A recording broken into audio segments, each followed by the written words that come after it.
Ganap na po alas 4:51. Magandang umaga po. Ngayon po ay araw ng Huwebes, 26 ng Enero 2017. Sa ngalan po ni Kuya Daniel Razon. O po si Jun Suriao. Ako naman si Angela Lagunzad. Narito na po ang mga humahataw na balita. Third round ng peace negotiations ng pamahalaan at NDFP tapos na. Ground rules para sa formal talks ng socio-economic reforms nilagdaan. Bukod na pagtalakay sa ceasefire agreement, itinakda sa susunod na buwan. Pinay overseas worker na inakusahang pumatay sa anak ng kanyang amo sa Kuwait na bitay na. DFA nanindigang ginawa nila ang lahat ng paraan para maisalba ang OFW. Angeles City Chief of Police inalis na sa pwesto kaugnay ng Korean kidnapping case. Investigasyon ng Senado kaugnay ng mga insidente ng umano'y tokhang for ransom. Sisimulan na ngayong araw.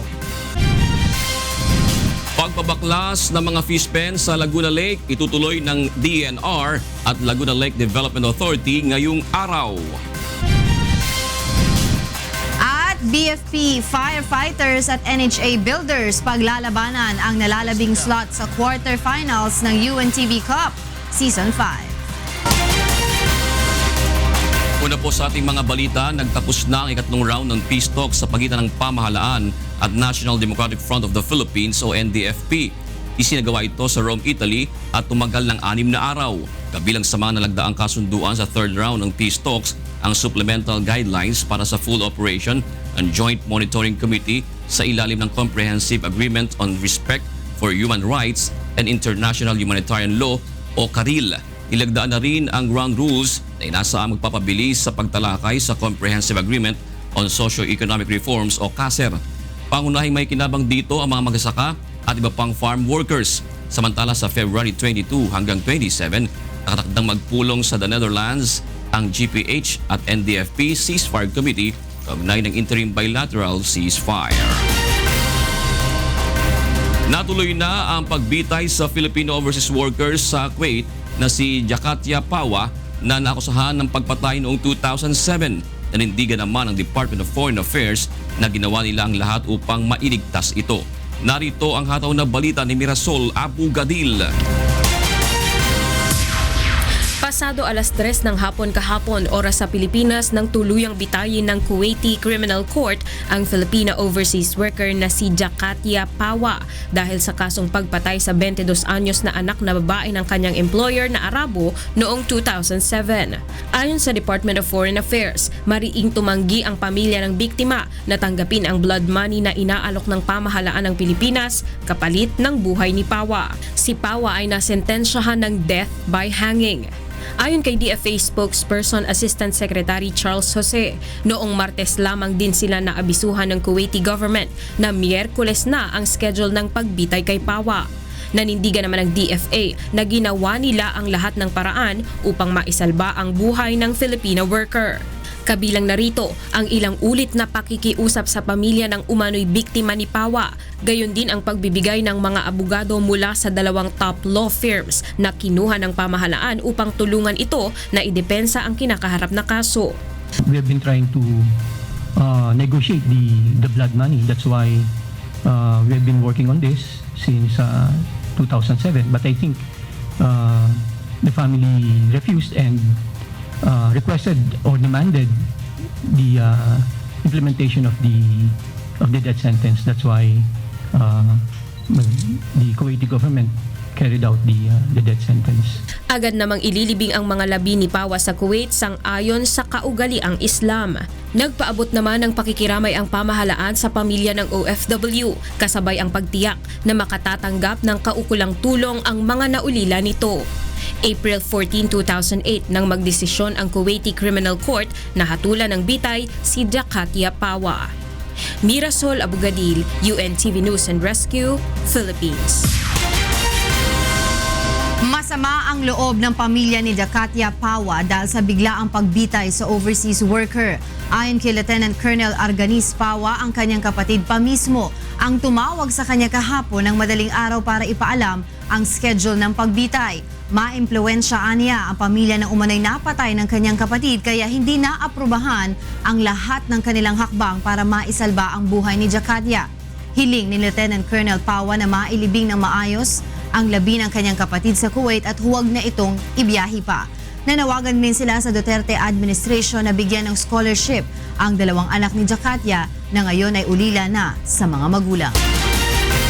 Samantala, tiniyak ng Department of Foreign Affairs na inaaksyonan na ng pamahalaan ang mga napapaulat na kaso ng pang-aabuso sa mga overseas Filipino workers sa Saudi Arabia. Narito ang hataw na balita ni Marlon Briola. Binisita ni Foreign Affairs Secretary Perfecto Yasay noong linggo ang ating mga kababayan sa Saudi Arabia upang alamin ang kani-kanilang mga kalagayan bago sa inaasahang pagbisita ni Pangulong Rodrigo Duterte sa mga susunod na buwan. Kabilang sa mga inalam ni Secretary Yasay ay ang mga hinaing ng ating mga kababayan na nais maiparating sa Pangulo. Kagaya nung standardization ng pay nila, tiyakin din natin ano bang terms ng kanilang employment. Will they be provided for food or things like this, no? Sinabi rin ni Secretary Yasay na ginagawa na ng paraan ng pamahalaan ang tumataas na kaso ng pang-aabuso sa mga Pilipinong namamasukan bilang domestic helper sa Saudi Arabia. Dahil nasa bahay sila, yung pag-aabuso sa kanila, minsan hindi na natin alam. Minsan yung kailang passport ay talagang hinahawakan na ng employer yan. Minsan naging biktima ng rape. Sometimes kung hindi mag-give in sa mga demands ng mga employers, sasabihin nagnakaw ng pera. These are things that our Department of Labor is trying to address. Nais rin ng kalihim na maipaalala sa mga Pilipino ang maging tapat sa kanilang serbisyo at agad makipag-ugnayan sa mga kinauukulan kung nakakaranas ng mga problema sa mga pinapasukang trabaho. Tayo mga Pilipino ay talagang sipag, ay talagang dependable, honest, trustworthy, but more importantly, law-abiding. Alright, so yan ang aking pananawagan sa ating Pilipino. Marlon Briola, UNTV News and Rescue, Dubai. Samantala, inalis na sa pwesto ang Chief of Police ng Angeles City dahil sa sunod-sunod na kaso na umunay pagdukot sa ilang South Korean nationals, kabilang na ang negosyanteng si Ji Ik-ju. Narito ang hataw na balita ni Joshua Antonio. Pansamantalang inilagay sa Regional Personnel and Holding Unit ng Philippine National Police Region 3 si Angeles City Chief of Police Senior Superintendent Sidney Villaflor kasunod ng pagkaka-relieve sa kanya sa pwesto. Ayon kay PNP Region 3 Director Aaron Aquino, command responsibility ang pangunahing issue sa pagkakatanggal nito sa pwesto. Samantala, pansamantalang papalit sa pwesto nito si Police Senior Superintendent Jose Hidalgo. Itong mga kapulisan na ngayon ito ay nadisarmahan. Sila ay na-relieve na sa kanilang mga posisyon at in restrictive custody of the Angeles City Police Office. Pati yung Chief of Police na Station 5 and the Deputy Chief of Police were also relieved of their positions. Ipinahayag din ni Aquino na hindi isolated cases ang robbery extortion na nangyayari sa mga Korean national sa Angeles City, Pampanga. Aminado si Aquino na maaaring marami nang nangyayaring ganitong kaso sa lugar, ngunit hindi lang inire-report ng mga nabibiktima dahil sa takot. Nakatagda namang magkaroon ng pagpupulong si Aquino sa Korean community sa Angeles City upang palakasin ang ugnayan sa kanila at malaman ang kanilang mga problema at hinaing upang agar maaksyonan ang mga ito. Hindi isolated to. Kasi kung isolated, it should be one. Ba't nadadagdagan And previously, palagay ko, meron pa nangyayari. Hindi lang nare-report dahil sa takot ng mga Koreano. Hinihikayat naman ng PNP ang mga dayuhan na agad i-report ang mga nangyayaring ganitong kaso ay magsampa ng kaso upang magawa ng aksyon. Joshua Antonio, UNTV News and Rescue, Pampanga. Inilabas na ng PNP Anti-Illegal Drugs Group ang resulta ng sarili nitong investigasyon sa G-Kidnapping Slay case. Ayon sa ulat, sinamantala ng grupo ni Police Superintendent Rafael Dumlao at SPO3 Ricky Santa Isabel ang pagiging abala ng ibang opisyal at tauhan ng AIDG sa lehitimong operasyon sa Zambales at Isabela upang dukutin at patayin ang Korean businessman. Narito ang hataw na balita ni Leslie Longbowen. Sa investigation report na isinagawa ng Anti-Illegal Drugs Group, Isang lehitimong operasyon ang ikinasa nila matapos na makatanggap ng impormasyon sa presensya ng drug personality na may kinalaman sa floating shabu lab sa Zambales. Inaprubahan ito ni AIDG Deputy Director for Operations Police Senior Superintendent Benjamin Acorda at tinawag na Koplan Titanic sa pamumuno ni Police Superintendent Rodolfo Gonzales ng Special Interdiction Unit 4. Base sa naaprubahang pre-operation, isasagawa ito simula October 13 to 19, 2016. Kabilang sa standby group na tutulong sa SIU-4 ang Special Interdiction 2 na pamumunuan ni Police Superintendent Reynaldo Magdaluyo at Special Investigation Unit 2 na pamumunuan naman ni Police Superintendent Rafael Dumlao. Ngunit itinigil pansamantala ang pre-operations base sa utos ni SIU-4 Superintendent Gonzales dahil sa bagyong Lawin. Yung Zambales area, doon po yung activities ng ating mga operatiba at wala po kaming operation sa Angeles kung ang pag-uusapan is yung case operation Plan Titanic. Dito na kumilo si Police Superintendent Rafael Dumlao at si SPO3 Ricky Santa Isabel na base sa salaysay ni SPO4 Roy Villegas, tinawagan siya ni Dumlao para sa isang operasyon. October 18 ng umaga, nagtungo sila sa Camp Crame upang mag-report kay Dumlao para sa isang operasyon. Inakala niyang lehitimo ang operasyon laban kay G. Ikju sa Angeles, Pampanga. Ayon kay Colonel Ferro, sinamantala ng grupo ni Santa Isabel ang pagiging abala nila sa mga operasyon tulad ng Koplan Titanic at maging ang raid sa Kawayan Isabela upang isagawa ang kanilang illegal na aktibidad. Yung pagsamantala ay isang possibility. Samantala nila na yung tao ay medyo busy. Hindi malayo mangyari yun. Pero siyempre, we are on the process of conducting a more extensive investigation. Kaugnay nito, kasong grave misconduct at serious neglect of duty ang kakaharapin ni Dumlao at Villegas habang kasama na si Santa Isabel sa kasong kidnapping with homicide. Leslie Longbowen, UNTV News and Rescue, Philippines. Babalasahin ni PNP Chief Ronald Bato de la Rosa ang mga tauhan ng PNP Anti-Illegal Drugs Group at Anti-Kidnapping Group kasunod ng G. Ikju Kidnap Slay Case. Narito ang hataw na balita ni Lea Ilaga. Sisimula ng linisin ni Philippine National Police Chief Police Director General Ronald Bato de la Rosa ang mga tauhan at opisyal ng PNP Anti-Illegal Drugs Group at Anti-Kidnapping Group. Aniya, nais niyang siguraduhin na walang bahid na anumang anomalya ang namumuno maging ang mga tauhan nito. Importante din aniya na may disiplina, pagmamahal sa trabaho at dedikasyon sa paglilingkod ang mga ito upang hindi masilaw sa anumang halaga ng pera. Ulitin natin yung background investigation ng mga tao na yan, background check natin. Pag may mga problema, tanggalin natin. Una nang sinabi ni AIDG Director Police Senior Superintendent Albert Ferro na nagsasagawa na sila ng character audit sa kanilang hanay upang hindi na malusutan ng mga scalawags tulad ng grupo ni SPO3 Ricky Santa Isabel. Continuing yung effort namin sa programa ng ating pamahalaan to get rid of scalawags, misfits, and corrupt officials sa ating hanay. Samantala, kinumpirma din ni Chief PNP na hindi rin pinayagan ng Pangulo na mag-resign bilang hepe ng AIDG si Colonel Ferro.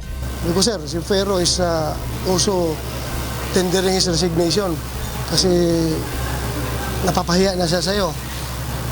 Ang sagot naman ni Presidente is, bakit kasalanan mo ba yun? Bakit ka mag-resign? Ang dami mo ng accomplishment na nagawa. Patuloy mo yung trabaho mo. Ang internal cleansing sa hanay ng PNP ay bunsod na rin ng pagkakasangkot ng ilang tauhan ng AIDG sa G. Ikju Kidnap Slay at ang mabagal na pag-iimbestiga ng AKG sa kaso sa ilalim ng dati nitong pinuno. Lea Ilagan, UNTV News and Rescue, Camp Crame. Samantala, itutuloy na ngayong araw ang pagbabaklas ng mga illegal fish pen at fish cages sa Laguna Lake. Panguna nito ng Department of Environment and Natural Resources o DNR at Laguna Lake Development Authority o LLDA. Una nang ipinag-utos ni Pangulong Rodrigo Duterte noong nakaraang taon ang pagdismantle sa mga malalaking fish pen sa Lawan na umano'y iilan lamang ang nakikinabang. Pahirap niya ito sa mga maliliit na mangisdang sa Laguna Lake rin kumukuha ng kanilang ikabubuhay. Plano ng ng Metropolitan Manila Development Authority o MMDA na kumuha ng mga bagong traffic constable na magbabantay at magbamando ng trapiko sa mga lansangan. Ayon kay MMDA Officer in Charge Thomas Orbos, 2,000 bagong enforcer ang kailangan nila sa ngayon na ipapalit sa mga inalis nilang mapagsamantala at nangungutong na tauhan sa kalsada. I will outsource traffic enforcement and I will just leave the good ones to the agency. Yung good ones should be rewarded, the bad ones should go. Bukod aniya dito ay kukuha din sila ng volunteers mula sa mga barangay at AFP reservist upang makatulong sa pagpapatupad ng batas trapiko. Kwestiyon ng isang non-governmental organization ang datos na nagsasabing nasa mahigit 2 milyon lamang ang mga batang lantad sa child labor. Narito ang hataw na balita ni Brian De Paz. Mahigit 5 milyong bata sa Pilipinas na may edad 5 hanggang 17 ang lantad sa child labor noong 2011. Ayon ito sa ulat ng Philippine Statistics Authority o PSA. Ngunit pagpasok ng 2015, sa datos pa rin ng PSA, nasa 2 milyong bata lamang ang dumaranas ng child labor. Kinukwestiyon ng Salinlahi Alliance for Children's Concerns ang mga datos na tila pababang kaso ng child labor sa bansa. Questionable, no? Yung pagbabang yan dahil nga naman maaari, no, na tumanda na ito yung mga bata or at the same time yung barometro nila ng pagsukat ng child labor ay nag-iiba. Paniwala ng grupo, ang child labor ay dulot ng kahirapan sa bansa. Ito ay dahil sa hindi paborableng economic situation kung saan kahit mga magulang ng mga bata, no, ay walang trabaho, kaya kahit itong mga batang murang edad pa lang ay napipilitan ng maghanap ng trabaho. Naglunsad ng multi-sectoral network ang iba't ibang child rights advocates na tumututol naman na pababain ang minimum age of criminal liability sa mga bata mula 15 sa 9 na taong gulang. Ang mga panukala ukol rito ay nakabinbin pa rin sa magkabilang sangay ng Kongreso. Lumagda ang mga miyembro ng Unchained Children sa manifesto na nagkakaisa na tutulan ito. Paniwala ng mga grupo na bumuo ng Unchained Children o Unity of Child Rights Advocates Against Inhumane Treatment and Neglect of Children, sa halip na matulungan ng mga bata ay lalo lang silang ipapahamak. Yung protection, yung prevention, noong pagkakasadlak ng mga bata sa kriminalidad, meron niyang malalim na ugat sa ating lipunan. Kaya nananawagan kami, bigyan ng trabaho ang mga magulang.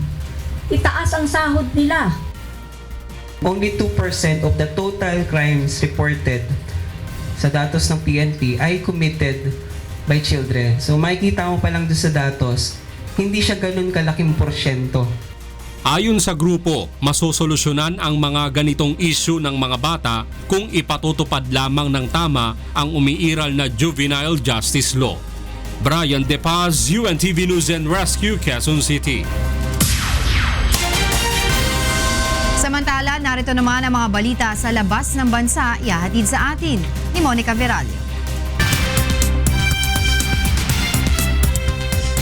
Monica, go ahead. Thank you, Angel. Here are the news from different parts of the globe.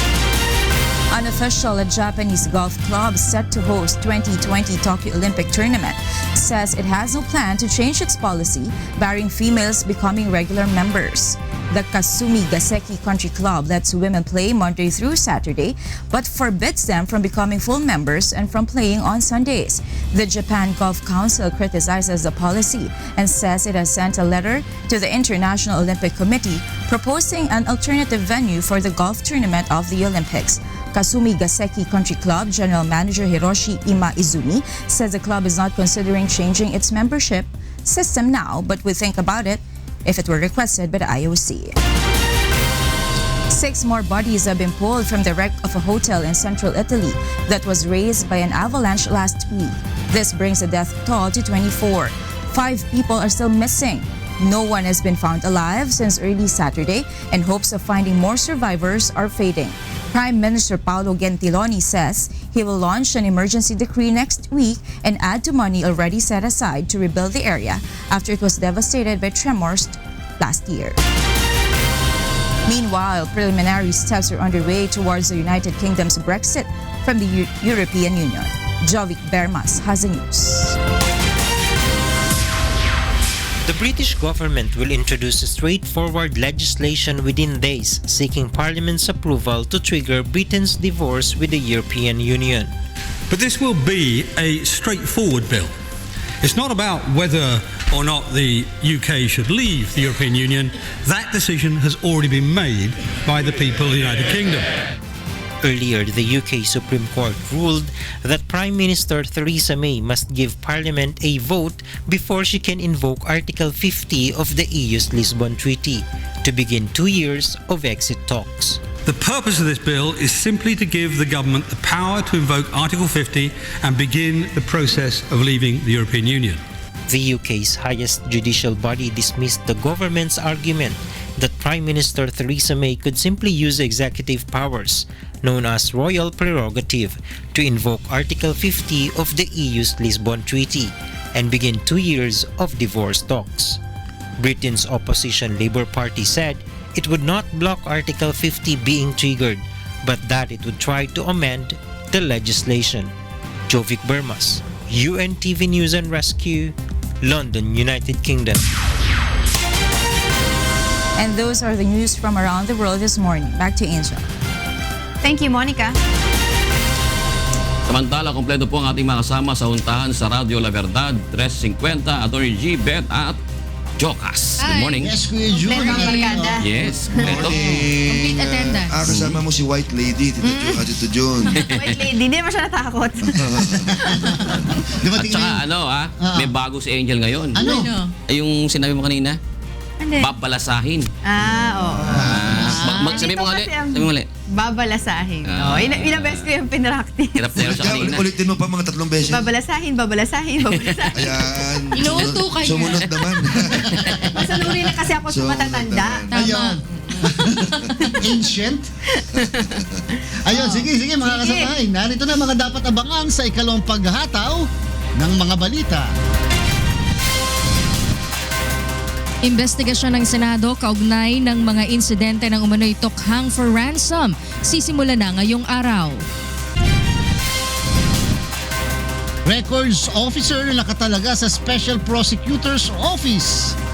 Pinagpapaliwanag ni Ombudsman Conchita Carpio Morales sa pagkakabinbin ng Mama Sapano case. Re-investigation, kailangan umano para magkaroon ng closure sa Mama Sapano incident ayon kay Justice Secretary Vitaliano Aguirre II. Rule of Law Index rating ng Pilipinas bumagsak dahil sa hindi nare-resolve ang mga kaso ng pagpatay. At BFP firefighters at NHA builders paglalabanan ang nalalabing slot sa quarterfinals ng UNTV Cup Season 5. J7. Narito na po ang ikalawang paghataw ng mga balita. Investigasyon ng Senado kaugnay ng mga insidente ng umano'y tokhang for ransom sisimula na ngayong araw. Dating records officer na nakatalaga sa Special Prosecutor's Office, pinagpapaliwanag ni Ombudsman Conchita Carpio Morales sa pagkakabinbin ng Mama Sapano case. Re-investigation, kailangan para magkaroon ng closure sa Mama Sapano incident ayon kay Justice Secretary Vitaliano Aguirre II. At Rule of Law Index rating ng Pilipinas bumagsak dahil sa hindi nare-resolve ang mga kaso ng pagpatay. Sa detalye po ng mga balita, marami pang detalye sa Mama Sapano encounter ang itinago sa publiko ayon kay Justice Secretary Vitaliano Aguirre II. Kaya dapat lamang anya na magkaroon ng panibagong investigasyon sa kaso. Narito ang hataw na balita ni Leslie Long Bowen. Naniniwala si Justice Secretary Vitaliano Aguirre na dapat talagang magkaroon ng isang malayang investigasyon sa Mama Sapano incident upang magkaroon ng closure para sa mga kaanak ng SAP 44.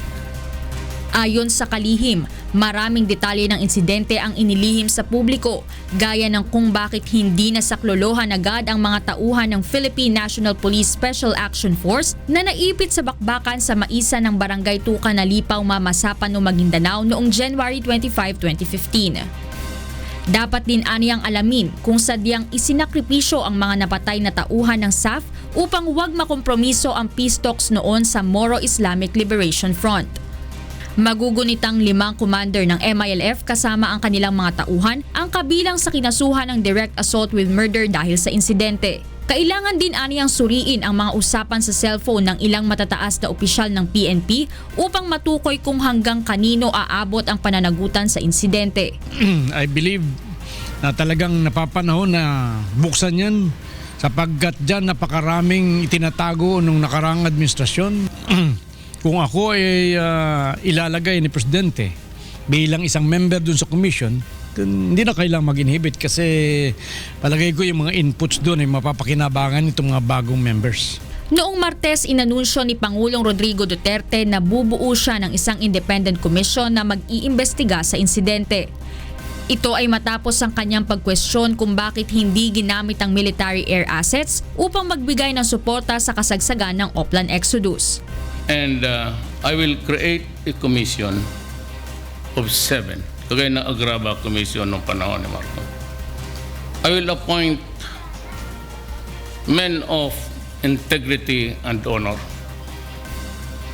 And kung tanggapin nila, then I'll choose mostly the justices of the Supreme Court. Isinagawa ang Oplan Exodus upang hulihin ang international terrorist na si Zulkifli Binhir alias Marwan. Napatay sa operasyon ang terorista, ngunit 44 na SAF members din ang nasawi sa pakikipagbakbakan naman sa mga miyembro ng MILF at Bangsamoro Islamic Freedom Fighters sa lugar. Leslie Longbowen, UNTV News and Rescue, Philippines. Tiniyak naman ng Malacanang na hindi nila iimpluwensyahan ang magiging resulta ng investigasyon ng bubuuing independent commission sa kaso ng Mama Sapano encounter. Sa isang pahayag, sinabi ni Presidential Spokesperson Ernesto Abella na bibigyan ng bukod na kapangyarihan ng komisyon na hindi maaaring panghimasukan ng sinuman kahit na mismo si Pangulong Duterte. Gayunman, tiniyak ng Malacanang na mabibigyan ng due process ang lahat ng magiging subject ng Mama Sapano Massacre reinvestigation, kabilang na si dating Pangulong Benigno Aquino III. Samantala, maring itinanggi ni Presidential Chief Legal Counsel Atty. Salvador Panelo na diversionary tactic ang Mama Sapano reinvestigation upang matakpan ang mga issue na kinakaharap ng pamahalaan. Kabilang na dito ang pagdukot at pagpatay sa Korean businessman na si Ji Ik-ju.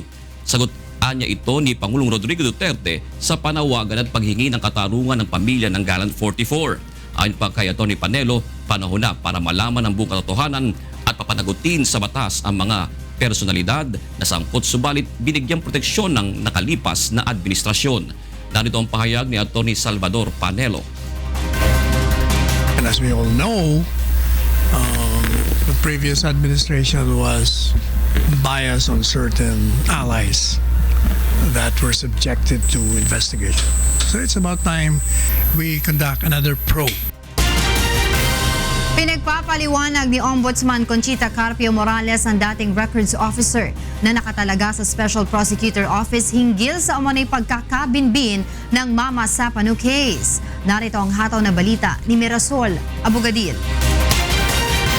Nagpalabas na ng show cause order si Ombudsman Conchita Carpio Morales laban sa dating records officer ng Special Prosecutor's Office hinggil sa umano'y pagkabinbin ng kaso ng Mama Sapano encounter na ikinasawi ng 44 na miyembro ng PNP Special Action Force. Pinagpapaliwanag ni Ombudsman Morales ang isang nagngangalang Attorney Kagat-Kagat kung bakit na-delay ng halos 7 buwan ang kaso bago ito maihain sa Sandigan Bayan. Napag-alaman ng opisyal na June 20 2016 pa dapat due ang filing sa mga kaso laban kina dismissed Philippine National Police Director General Alan Purisima at retired Special Action Forces Chief Getulio Napeñas. Ngunit noong Martes lamang formal na naihain ng Ombudsman sa Sandigan Bayan ang kaso. I gave her a show cause order to answer within 24 hours why she should not be faulted. Dumipensa rin ang Ombudsman sa isyu ng umano'y mabagal na pag-iimbestiga nito sa kaso. Excuse me, sinasabi nila masyadong matagal mag-decide ang Ombudsman. Ano lang ito, respondent is not even an accused. Why don't you look at the accused who are languishing in jail but whose cases remain undecided? Gagalit na kami kasi ang akala ng mga tao, kami ang nagpapatagal ng hindi. Samantala, inihayag rin ng Ombudsman na hindi makakaapekto sa isinasagawa nilang investigasyon ang plano ni Pangulong Rodrigo Duterte na bumuo ng isang independent commission na magsasagawa ng mas malalimang investigasyon sa Mama Sapano encounter. Well, there are so many complaints. I'm not offended. I stand by my record. Whatever people say, I always say, look at our records, the records of the Ombudsman. I'm not offended at all. Mirasol Abugadil, UNTV News and Rescue, Philippines.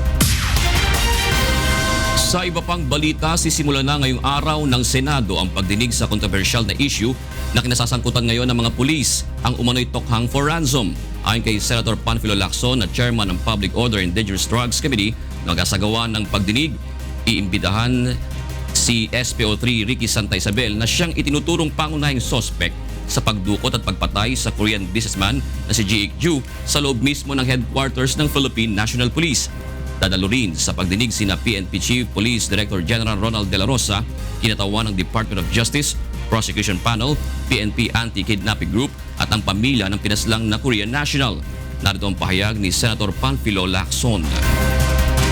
As it is now, based on information or letters even that we received sa office, mayroong mga similar incidents na naglalabasan. And we want to find out kung totoo ba talaga nangyari yon, no? Dahil an incident in Pasay, for example, and there are several incidents in Cebu. As para Cebu, may natanggap kaming letter dyan.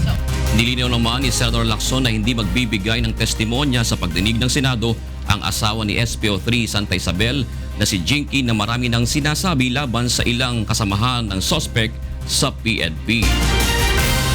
Isinusulong na ng Senate Committee on Accounts ang pagpapalipat ng Senado sa Bonifacio Global City sa Taguig sa lalong madaling panahon.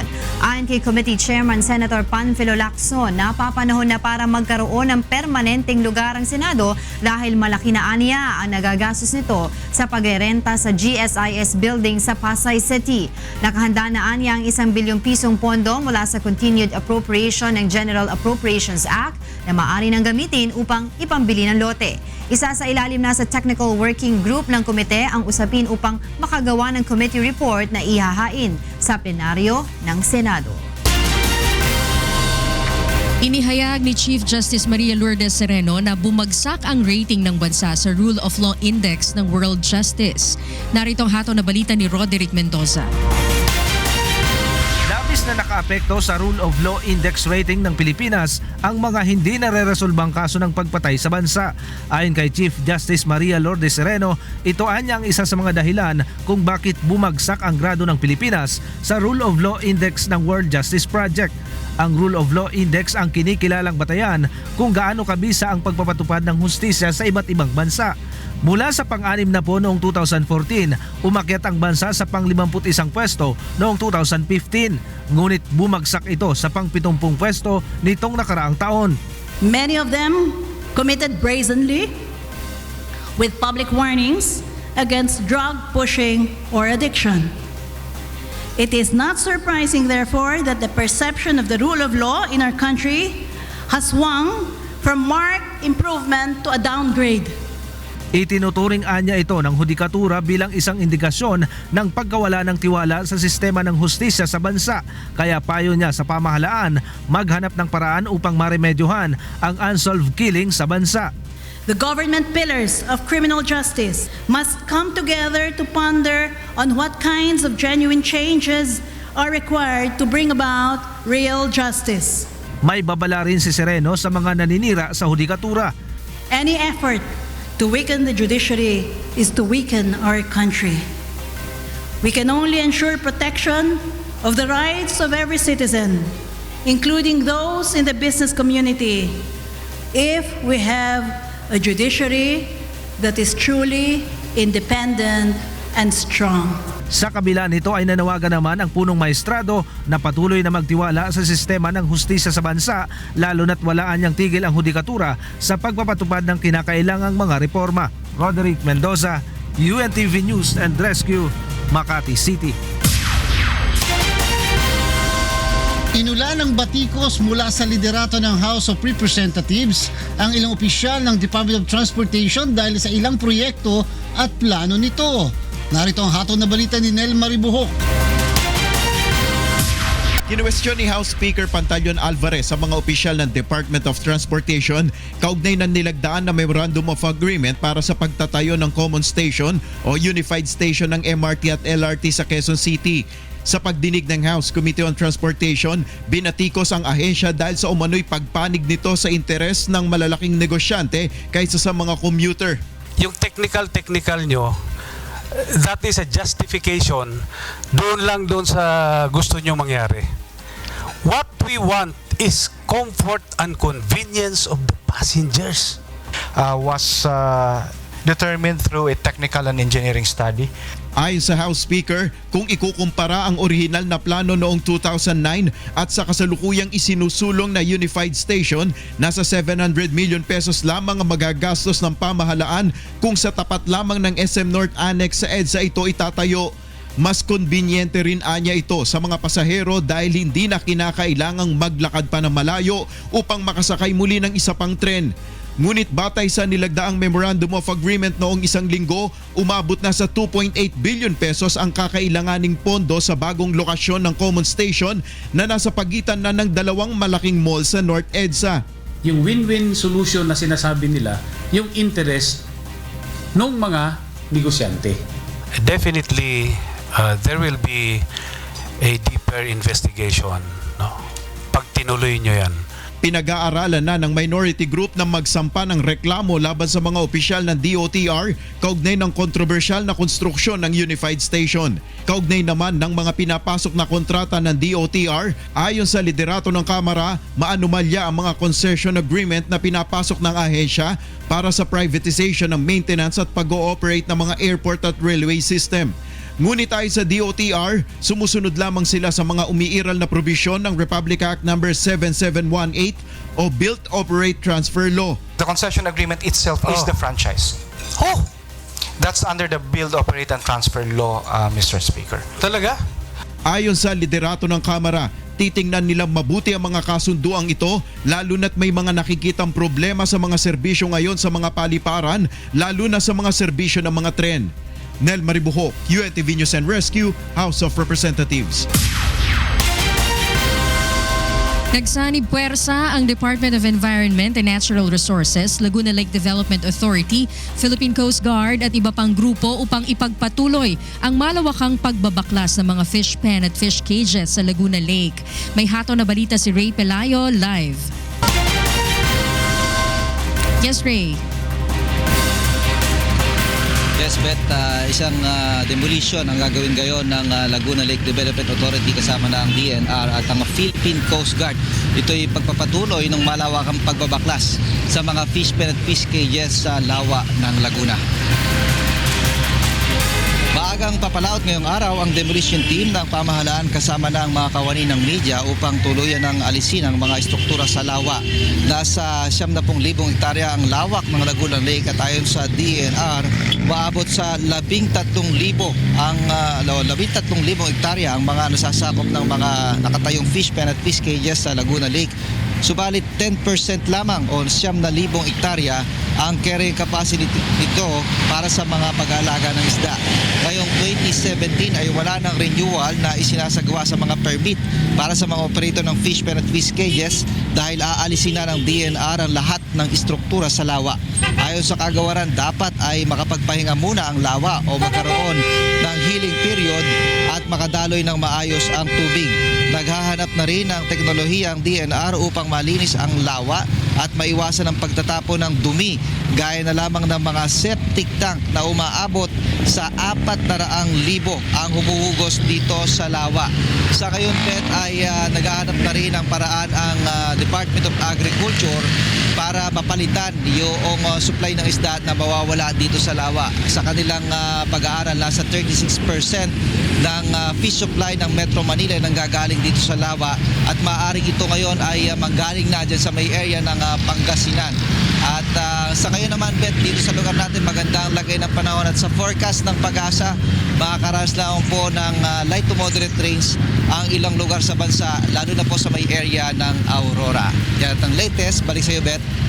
Maraming salamat sa iyo, Ray Pelayo, nag-ulat ng live mula sa Makati City. Kinababahala ng mga residente sa Davao del Norte, lalo na ng mga magsasaka, ang ilang araw ng mga pag-uulan at pagbaha dahil sa pinsalang dala nito sa kanilang mga pananim. Narito ang hatol na balita ni Eileen Taclob. Sa inisyal na tala ng Provincial Disaster Risk Reduction and Management Office sa Davao del Norte, umabot na sa 2 milyong piso ang halaga ng pinsala sa pananim ng ilang araw na matinding pag-ulan at pagbaha sa lalawigan. Bukod dito, nasa 8,000 piso naman sa mga palaisdaan, mahigit kumulang 1 milyon sa livestocks at 300,000 sa infrastruktura. Lubog sa tubig baha ang mga taniman sa halos lahat ng dako ng probinsya. Maging ang mga alagang hayop ay apektado na rin. Kaya naman isinailalim na sa state of calamity ang Davao del Norte. So dito ganihan na itong mga responders ug hangtod karon kita nato nga napaghihapon ng tubig. Daghang kaayo ang mga families na natrap dito sa sulod sa mga interior nga mga settlement sa ato ang lumulupyo. Hindi patiyak ng PDRRMO ang lawak ng apektadong lupain, subalit batay sa kanilang monitoring, pinakaapektado ang mga barangay sa Kapalong, Asunsyon at Carmen. Pag maadto may evacuation area, amo ang daghan mga hayop dili na pwede biyaan. Dako, oy. Siguro more or less nakita mo naman yung tubig, oh. Laki hanggang doon yan. Oh, pananom na mo, tanaway mo pananom namin sira. Wala pa utang pertindak ko. Ay ang similya inutang. Ang tanan lahat puro inutang. So may abot ning tubig. Which tanan. Sige na expect Sa kabila ng peligrong dala ng pagtaas ng tubig baha, ilang residente naman ang tumatangging lumikas at magtungo sa mga evacuation centers na itinalaga ng lokal na pamahalaan dahil walang maiiwan sa kanilang mga alagang hayop. Mas pinili na lamang ng mga ito na magtayo ng barong-barong sa gilid ng kalsada na malapit lang sa kanilang tirahan. Nakakatanggap naman ang mga ito ng relief goods. Umaasa naman ang mga magsasaka na bukod sa pansamantalang ayuda pantawid gutom, matutulungan din sila ng pamahalaan pagdating sa rehabilitasyon ng kanilang mga pananim, oras na bumuti ang lagay ng panahon. Eileen Taclob, UNTV News and Rescue, Tagum City. Muling pinanawagan ng DENR ang mahigpit na pagpapatupad ng solid waste management sa bawat lugar sa bansa upang masolusyonan ang problema sa basura. Narito ang hataw na balita ni Aga Kaakbay. Bukod sa dami ng ulan, isa sa mga sinasabing nagpalala sa mga pagbaha ng ilang lugar sa Mindanao, partikular na sa Misamis Oriental nitong mga nakaraang linggo, ay ang mga drainage system at waterway na barado ng basura. Kaya naman muling panawagan ng Department of Environment and Natural Resources sa isinagawang 3rd Zero Waste Month Celebration at 13th Zero Waste International Conference sa UP Diliman, Quezon City, ipatupad ang matagal nang umiiral na programa ng pamahalaan na solid waste management. Sa pamamagitan nila nito ay masolusyonan ang problema ng bansa sa kalusugan, gayon din ang epekto ng mga kalamidad tulad ng pagbaha. Ang pinaka-importante ay makipag-partner sa local government or mga mayors, even barangays or governors na willing maggawa ng solid waste management program na ang kailangan lang ay maging honest, less corruption, yung kahit na anong kinikita ng any level of the government level doon ay i-give up para sa ating kalikasan. Sa Solid Waste Management Program, itinuturo ang tamang pagproseso ng mga basura gaya ng paghihiwalay ng mga basurang nabubulok sa di nabubulok. tamang pagre-recycle, pagre-reuse at ang pagkokontrol sa mga materyales upang gawing bagong produkto.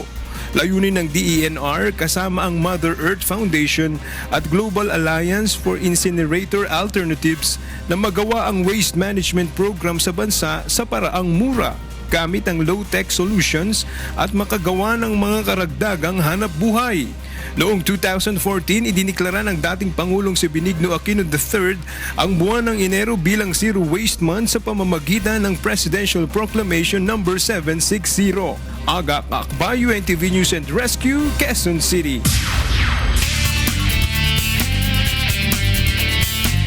Patay ang isang jail guard na nag-amok umano sa Malabon City matapos makipagbarilan sa mga pulis kagabi.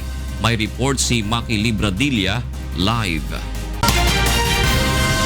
Go ahead, Maki. Yes, June, isinugod sa ospital ang isang jail guard at isang pulis matapos itong magka-engkwentro sa Hernandez Street, Barangay Katmon dito sa Malabon City pasado alas 9 kagabi. Ayon sa Malabon Police, binabagtas ni na PO1 Sherwin Sandy Benico at PO1 Dennis Solis ang kahabaan ng Governor Pascual Avenue nang parahin ng isang concerned citizen at humingi ng police assistance dahil may nag-aamok at nanunutok umano ng baril malapit sa lugar. Agad na rumisponde ang mga pulis at pagdating sa Hernandez Street, nagpaputok umano agad ang nakilalang jail guard na si JO2 Romel Kindipan kung saan tinamaan si PO1 Solis sa kaliwang dibdib at kaliwang braso. Kaya naman dito na napilitang gumanti ng putok ang mga rumesponding pulis. Ang tricycle driver naman na si Norman, isa umano sa tinutukan ng baril ng naturang jail guard. Binabagtas niya umano ang Hernandez Street nang biglang huminto ang kulay maroon na kotse sa kanyang harapan. Pagkatapos ay bumaba ang tila lasing na si Kindipan at saka siya tinutukan ng baril. Nagkalat ang nasa 19 na basyo ng bala sa kalsada matapos ang engkwentro. Nang humupa na ang tensyon, parehong isinugod sa ospital ang pulis at ang jail guard. Nagpapagaling na sa ngayon sa Manila Central University Hospital si PO1 Solis, subalit ang jail guard na si JO2 Kindipan naman ay binawian na ng buhay pasado alas 11 kagabi sa Jose Reyes Memorial Medical Center. Yan man ang latest, balik sa June. Maraming salamat, Maki Libradilla. Patay ang isang lalaking bumaril sa kanyang asawa sa Pasay City matapos itong manlaban ng arestuhin na ng mga pulis. May balita si Renante Ponte live. Renante, go ahead. Angela, nakaengkwentro nga ng mga pulis ang isang lalaking pumatay sa kanyang asawa sa ikatlong palapag sa isang apartment sa Mulavi Street, Barangay 145 sa Pasay City, bandang alas 12 ng hating gabi. Ayon sa inisyal na investigasyon ng mga otoridad, bandang alas 10 kagabi nang mag-away ang mag-asawa na sina Walid Maruhom at Nora Maruhom hanggang sa mabaril na lalaki ang kanyang asawa ng 3 beses. Agad tumawag ang mga residente doon ng mga barangay tanod at mga pulis dahil nanutok pa ito ng baril sa ilang residente sa lugar. Agad namang dumating ang mga responding pulis at pinakiusapang sumuko ang sospek, ngunit nagmatigas ito. Sa halip ay pinaputukan ang mga otoridad. Ayon naman sa mga BPSO ng barangay, narehab na si Walid dahil drug addict ito at wala sa tamang pag-iisip. Dagdag naman ng mga kapitbahay doon, hindi pa rin ito tumitigil sa paggamit ng bawal na gamot. Na-recover naman Angela sa suspect ang 38 kalibre na baril. Yan ang police report mula dito sa Pasay City. Balik sa inyo dyan sa studio. Maraming salamat sa iyo, Renante Ponte, live na nagulat mula sa Pasay City. Para naman sa mga balita sa labas ng bansa, narito si Monica Veralio. Hey Monica, go ahead. Thank you, Angel. Here are the latest news from different parts of the world. The Russian parliament gives its overwhelming backing to a draft law that would ease some penalties for domestic violence. The law would reduce battery of a relative to a civil offense instead of a criminal offense in first instances when the victim suffered no serious harm. Supporters of the proposed change say they want to protect parents' right to discipline their children and to reduce the state's ability to meddle in family life. Women's rights campaigners, however, fear it will encourage abuse. Heavy rain has caused widespread flooding in the city of Ica in southern Peru, with rivers bursting their banks. Some residents in the affected areas have chosen to leave their homes and move to safer areas. The town of Pisco, meanwhile, has been hit by mudslides after intense rainfall. The National Service of Meteorology and Hydrology says heavy rains will continue and will increase in the coming months until April, affecting the center and south of the country. More landslides are also seen as possible. In other news, a sinkhole has swallowed the front yard and part of a street in Pennsylvania. Aerial footage shows a white pickup truck almost sinking into the hole that appeared overnight in the front yard and part of the street. No injuries have been reported. What caused the sinkhole remains unknown and is still under investigation. And those are the news from around the world at this hour. Back to Angel. Thank you, Monica. Para sa mga karagdagang balita, bumisita lamang sa aming website na untvweb.com. At abangan sa ikatlong paghataw ng mga balita. Third round ng peace negotiation ng pamahalaan at NDFP tapos na. Ground rules para sa formal talks ng socio-economic reforms nilagdaan at bukod na pagtalakay sa ceasefire agreement itinakda sa susunod na buwan. Permanent shelters para sa mga biktima ng bagyong Yolanda pinatatapos ni Pangulong Rodrigo Duterte hanggang sa Marso. BFP firefighters at NHA builders paglalabanan ang nalalabing slot sa quarterfinals ng UNTV Cup Season 5. At bagong specie ng bulaklak natuklasan sa Tampakan, South Cotabato. Sa detalye ng mga balita, tapos na ang ikatlong round ng peace negotiations sa pagitan ng pamahalaan at ang National Democratic Front of the Philippines na isinagawa sa Rome, Italy. Sa huling araw ng formal talks, ilagdaan ng magkabilang panig ang ground rules na inaasang magpapabilis ng pag-uusap sa social at economic reforms. Narito ang hatod na balita ni Leslie Longbowen. Tumagal ng 6 na araw ang third round ng formal peace talks ng pamahalaan at ng National Democratic Front of the Philippines o NDFP. Bago pa man talakayin ang unang agenda sa pagsisimula ng usapang pangkapayapaan na isinagawa sa Rome, Italy, pinag-usapan muna ng magkabilang panig ang ilan sa mga isyu na nangangailangan ng agarang atensyon na may kinalaman sa pag-usad ng peace negotiation. Kabilang narito ang pagpapalaya sa mga political prisoners at ang socio-economic projects. Kaugnay nito, sa huling araw ng peace talks ay nilagdaan ng pamahalaan at NDFP ang ground rules na inaasahang magpapabilis sa pagtalakay sa Comprehensive Agreement on Socio-Economic Reforms o CASER. Ito ang magsisilbing guidelines para sa isasagawang workshop at pagpupulong ng Reciprocal Working Committees on Social and Economic Reforms ng bawat panig. Pangunahing makikinabang dito ang mga magsasaka at iba pang farm workers. Displays our seriousness to tackle the agreement on socio-economic reforms, which we regard as the heart of the peace talk. Una nang nilagdaan ang supplemental guidelines para sa full operation ng Joint Monitoring Committee sa ilalim ng Comprehensive Agreement on Respect for Human Rights and International Humanitarian Law o CARIL. Batay sa inilabas na joint statement, inihayag ng NDFP na mayroon pang 3 peace consultants na nananatili sa detention. Gayon din ang umano'y paglabag sa unilateral ceasefire ng pamahalaan na nakakaapekto sa peace talks. Ayon naman sa GPH panel, palalayain nito ang natitirang NDFP consultants na nakabilanggo kapag napirmahan ang bilateral ceasefire.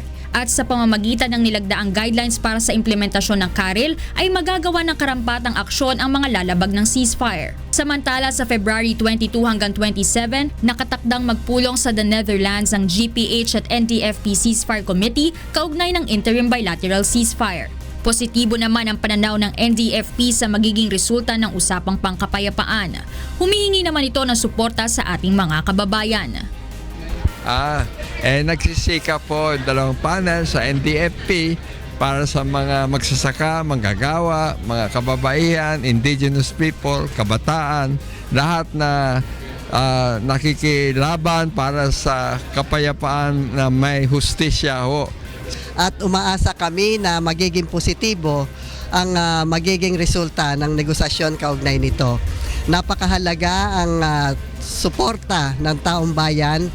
Matapos ang ikatlong round ng formal peace talk sa Rome, nakatakda namang gawin sa April 2 to 6 ang fourth round ng peace negotiation sa Oslo, Norway.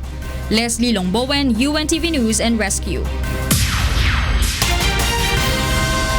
Wala si Communist Party of the Philippines founder at NDFP Chief Political Consultant Jose Maria Sison sa formal na pagtatapos ng third round ng peace talks kanina. Sa closing statement nito na binasa lamang ni NDFP Peace Panel Senior Advisor Luis Alandoni, sinabi ni Professor Joman na ang paglagda sa joint statement na magkabilang panig ay nagpapakita ng positibong pag-usad ng peace negotiation sa fourth round sa Abril. Dalawang event lamang sa pagsisimula ng usapang pangkapayapaan ang nadaluhan ng CPP founder dahil isinugo nito sa ospital. Nagkaroon naman ng seconds of silence ang GPH at NDFP peace panels para sa mabilis na recovery ni Sison. Meron siyang confidence that he will get better. At nandoon si Julie De Lima at yung ibang mga doktor na tumutulong sa kanya. At nagpapasalamat siya siyempre para sa mga best wishes and greetings from different people. Sa iba pang balita, pinangunahan ni Pangulong Rodrigo Duterte ang turnover ceremony sa mahigit 1,000 housing units para sa mga pamilyang biktima ng Bagyong Yolanda noong 2013. Sa kanyang talumpati, binigyan ng Pangulo ng hanggang Marso ang mga concerned agency at ilang opisyal ng pamahalaan upang tapusin ang Yolanda Housing Project. Narito ang hataw na balita ni Jeneline Gakit. Dismayado si Pangulong Rodrigo Duterte sa mabagal na proseso ng pagkakaloob ng mga housing unit sa mga benepisyaryo nito na nawalan ng tirahan matapos manalasa ang Super Typhoon Yolanda mahigit 3 taon na ang nakalilipas. Una nang sinabi ni Cabinet Secretary Lewencio A. Bascos Jr. na target matapos ang pagsasaayos ng linya ng tubig at kuryente sa relocation sites, ngunit tinutulan ito ng Pangulo. Sa talumpati ni Pangulong Duterte kahapon sa inaugurasyon ng New Hope Village sa Tacloban City, binigyan nito ng hanggang Marso ang mga concerned agency upang matiyak na makalilipat na sa permanent shelters ang nalalabing mahigit 8,000 pamilya na biktima ng Yolanda. January, February, March. March, lipat na dito at magbalik ako. Ano, kung hindi matapos March, magawa kayo na 5 cross. Cross? Yung pare kay Kristo. Ipakarga ko sa kanila, mag-ikot-ikot dito. Lahat kayo naman ko. Sabayan ko kayo. Mag-resign tayo. And let's give it to another guy na kaya niya. Ba't kung jamingin mo lang ang gobyerno, hindi talaga pwede sa akin yan. Sabi March, yung July, lahat March, nandiyan na yan. Tubig. Bukod dito, may babala rin ang Pangulo sa sino mang magtitipid ng materyales at magiging dahilan ng pagkaantala ng housing project. July is too far away. Gaya ng ginawa ninyo sa Armema, poor quality, kasi ang pera na, for example, 100,000, magbigay sa contractor, magbigay pa doon sa sinong sekretary, kung pakialam niya na, ang habuli ko yung contractor. Hindi ikaw kapitan. Pero pag pirma noon, pirma ng mayor, pirma ng lahat na. So, ang mabili niya ng material, instead of yero, hanap niya ng mga taro, magbago talaga kayo. Kung sabi ko hindi ito matapos, sunod buwan na Yolanda na naman, kaproblema tayo. Tiniyak naman ng National Housing Authority na kabilang sa tinututukan ng ahensya ang kalidad ng mga itinatayong housing unit. However, pag may makita kami na defects, hindi substandard, defects. So remove and replace, repair, and hold the retention. Samantala, nagpasalamat naman ang mga benepisyaryo ng pabahay mula sa administrasyon. After Yolanda, may daghap namon ginlauman nga hatag ni Duterte. okay lang ako dito na akong anak laanay. Kaya wala man kami sabot nga may pabahay.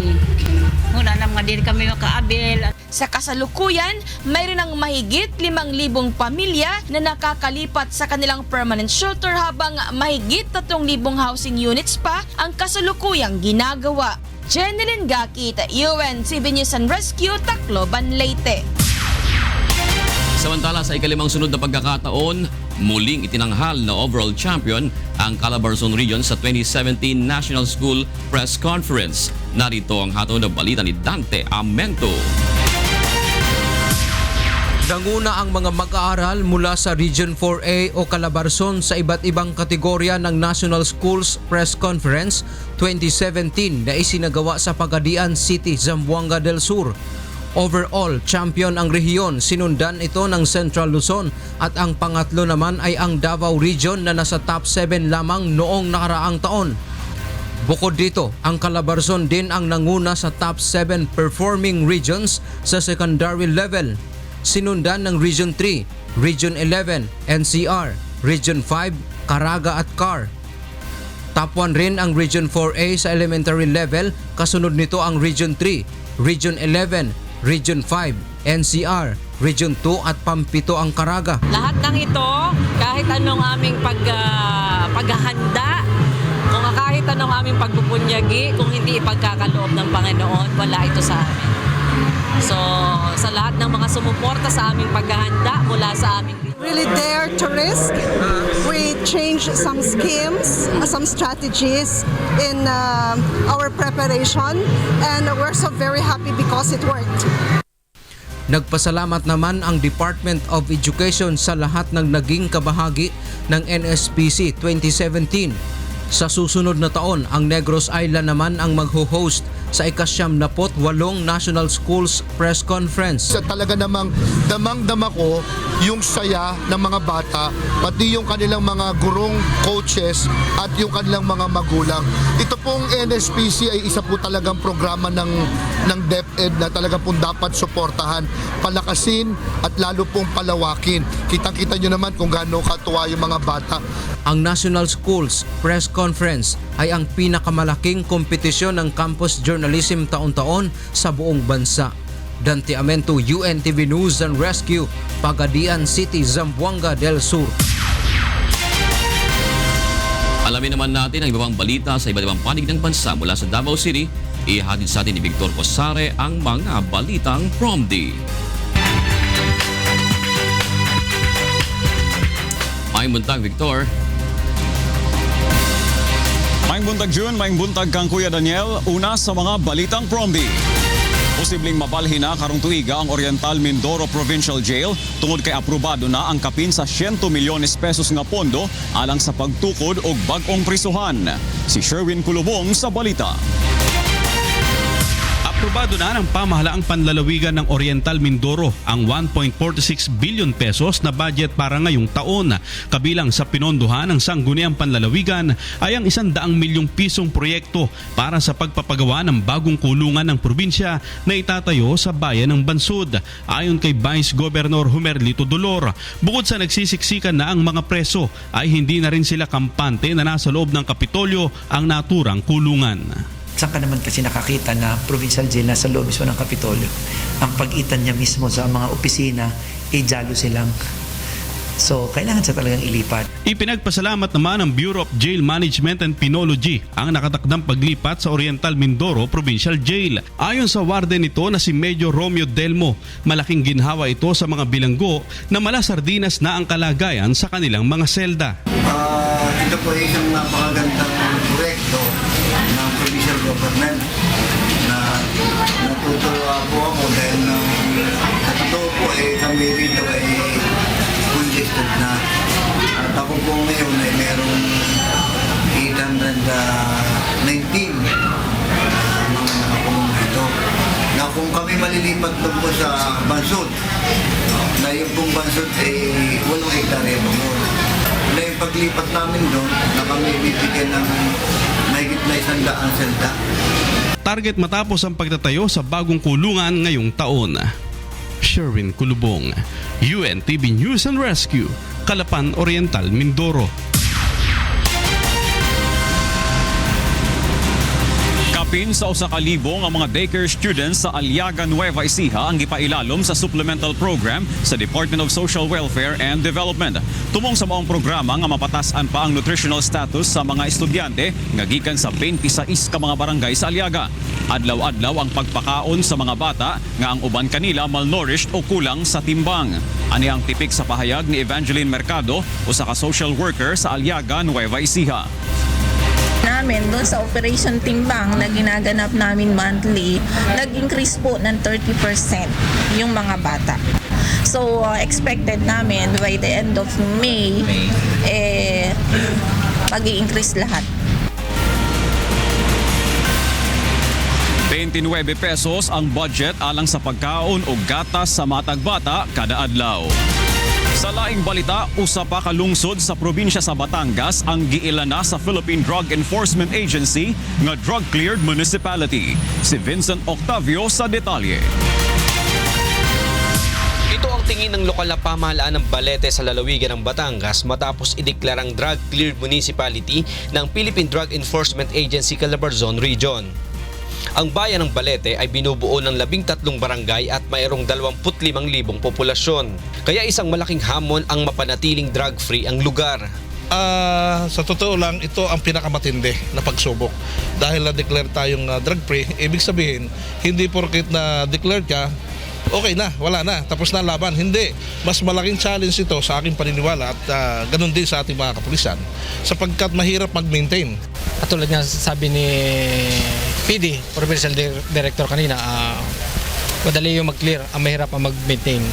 Ganun pa man, gagawin natin yung ating makakaya. Ang LGU naman, very supportive sa ng PNP dito sa Balete.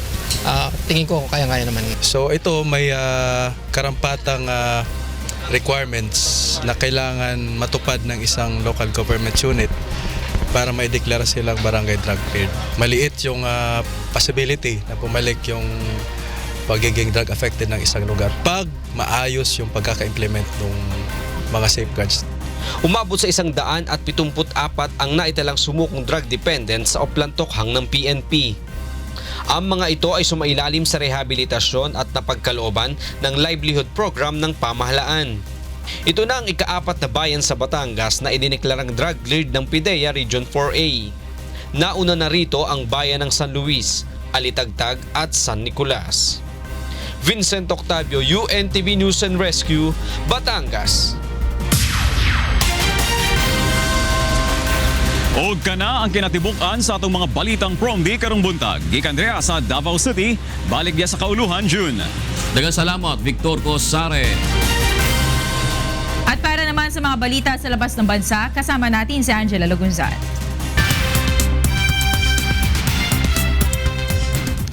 Go ahead, Angel. Thank you, Monica. And for news abroad. U.S. officials say President Donald Trump is expected to order a review that could lead to the reinstatement of a CIA program to hold terrorist suspects in secret overseas black site prisons. The black sites used interrogation techniques often condemned as torture. These include simulated drowning, known as waterboarding, that was criticized around the world. The CIA black sites were located in Poland, Lithuania, Romania, Thailand, and Afghanistan. In 2006, Bush ended the use of harsh interrogation techniques and closed all the black sites except for the one in Kabul. Choi Soon-sil, the woman at the center of a corruption scandal gripping South Korea, has angrily protested her innocence, shouting that she was forced to confess. Choi has been brought into the special prosecutor's office on an arrest warrant after repeatedly refusing to answer summons. She has been indicted for meddling in state affairs through her friendship with impeached South Korean President Park Geun-hye. Park and Choi have both denied wrongdoing. In other news, a British parliamentary inquiry has found that sexist dress codes are rife in some industries in Britain. Women are said to be required by companies to wear high heels, dye their hair blonde, or wear revealing outfits and makeup in the office. The Petitions and Women and Equalities committees have called on the government to take urgent action and change the law if necessary to make it more effective in protecting workers from gender discrimination. The parliamentary investigation was prompted by the petition of Nicola Thorpe, who was sent home from work after refusing to wear high heels. And those are the news abroad. Back to you, Monica. Thank you, Angela.